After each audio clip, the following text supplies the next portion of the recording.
Muling tiniyak ni Pangulong Ferdinand Marcos Jr.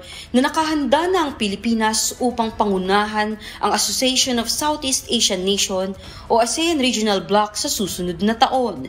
Sa plenary session, kasabay ng opisyal na pagbubukas ng 47th ASEAN Summit sa Kuala Lumpur, Malaysia kahapon, binigyan diin ni PBBM ang kahalagahan ng pagkakaroon ng mga inisyatibong praktikal at mapakikinabangan ng lahat ng mamamayan sa rehiyon, gayon din ang malaking papel ng ASEAN sa pagpapanatili ng stability, kooperasyon at patuloy na pag-unlad.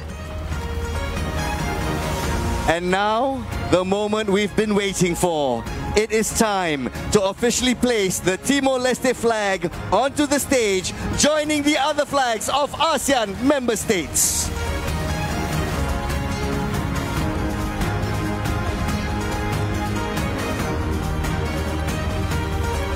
Distinguished guests, it is now official. Timor-Leste is the 11th member of ASEAN.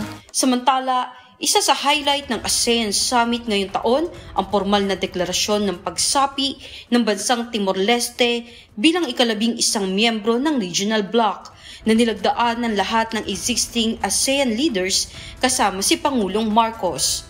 Sa unang araw ng summit, nagkaroon ng bilateral meetings si Pangulong Marcos kay Cambodian Prime Minister Hun Manet, Canadian Prime Minister Mark Carney at Thailand Prime Minister Anutin Charnvirakul. Dumalo rin ang Pangulo sa 27th ASEAN-Japan Summit na isang makasaysayang pagpupulong kasama ang kauna-unahang babaeng Prime Minister ng Japan na si Prime Minister Sanai Takaichi. Isa sa pinakaabangan sa kabuuang summit ngayong taon ay ang formal na turnover ng ASEAN Chairmanship sa Pilipinas para sa 2026 na gaganapin sa Martes sa pagtatapos ng summit. Huling hinawakan ng Pilipinas ang ASEAN Chairmanship noong 2017 sa ilalim ni dating Pangulong Rodrigo Duterte. Joanna Bisonia, UNTV News and Rescue Malaysia, Diyos ang aming sandigan, serbisyo publiko ang aming pinahahalagahan.